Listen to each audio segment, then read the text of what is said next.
सोचिएगा जरूर में आपका स्वागत है। आज का विषय, कोई नया धर्म क्यों नहीं बनता?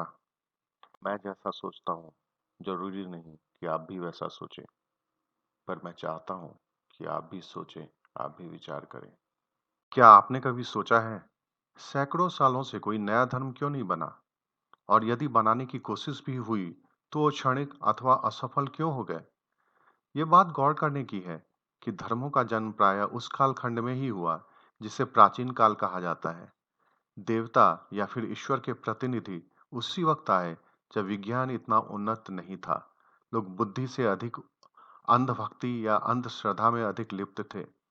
सोचना सिर्फ कुछ ही लोगों का काम था, बाकी लोगों को सोचे समझे बने बनाए लीक पर चलना भर था। कोई भी झूठ या अंधभक्ति कालक्रम में परंपरा का रूप ले लेती है। परंपराओं के रक्षक वो लोग होते हैं जो इनका लाभ उठाना जानते हैं। उन्हें अपनी सुविधानुसार चीजों की व्याख्या भी खूब आती है। यह युग वस्तुतः ऐसे ही सुविधा भोगियों का है।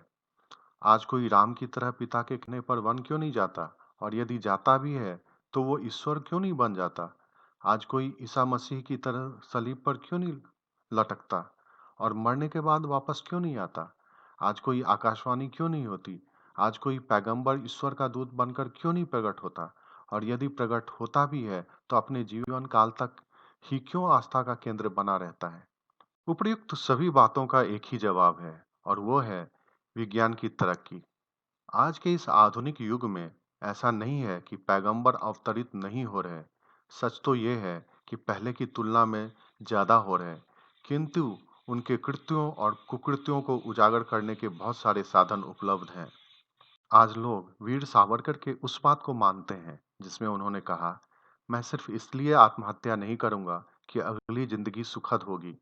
आज यदि अंधे भक्त हैं, तो उनके आंखों को खोलने वाले लोगों की भी कमी नहीं है। शायद यही वजह है कि संसार में नास्तिकों की संख्या बढ़ी है, जो शायद ज्यादा चिंता की वजह है, क्योंकि धर्म मेरे हिसाब से जीवन की राह बताने का एक संविधान है। धर्म को हर काल क्षेत्र में बनाना चाहिए, या इसमें उचित संशोधन होनी चाहिए, ताकि ये एक मार्गदर्शक के रूप में स्थापित रहे और मनुष्य एवं जानवर के अंतर को बनाए रखे।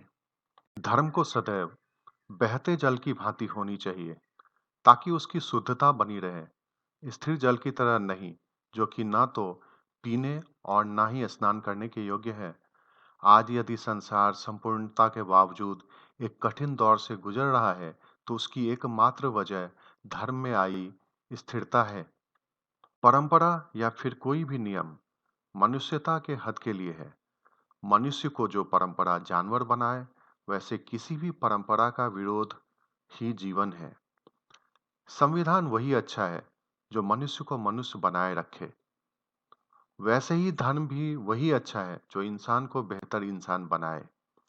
हम नवीन धर्म तो नहीं बना सकते, किंतु अपने ही धर्म में स्थित कुरीतियों को न मानकर, न ढोकर आने वाली पीढ़ी को एक सदा पवित्र धर्म अवश्य दे सकते हैं। अंत में मानव धर्म ही सर्वोत्तम धर्म है। अगले विषय के साथ फिर मिलेंगे। तब तक सोचिएगा जरूर, भूलिएगा नहीं। धन्यवाद।